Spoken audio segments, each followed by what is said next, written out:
everybody. Today I am reading Piggy Book by Anthony Brown. Mr. Piggy lived with his two sons, Simon and Patrick, in a nice house with a nice garden and a nice car in the nice garage. Inside the house was his wife.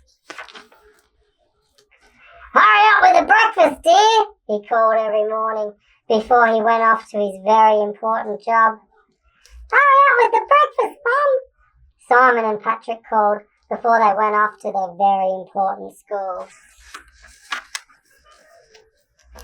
After they left the house, Mrs. Piggy washed all the breakfast things, made all the beds, vacuumed all the carpets, and then she went to work. "Hurry up with the meal, Mum," the boys called every evening when they came home from their very important school. "Hurry up with the meal, old girl," Mr. Piggy called every evening when he came home from his very important job. As soon as they had eaten, Mrs. Piggy washed the dishes, washed the clothes, did the ironing, then she cooked some more.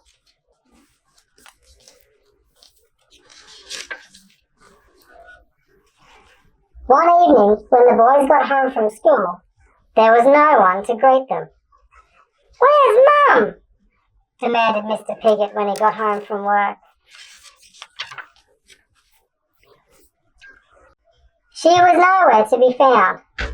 On the mantelpiece was an envelope. Mr. Piggy opened it. Inside was a piece of paper. "You are pigs."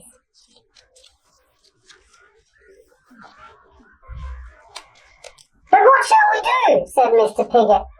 They had to make their own meal. It took hours, and it was horrible. The next day and the next night and the day after that, Mrs. Piggy was still not there. Mr. Piggy, Simon and Patrick tried to look after themselves. They never washed the dishes. They never washed their clothes. Soon the house was like a pigsty.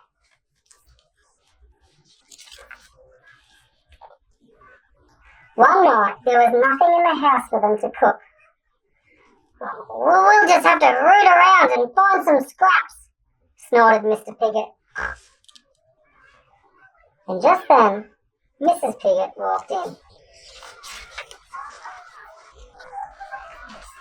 "Please come back," they snuffled.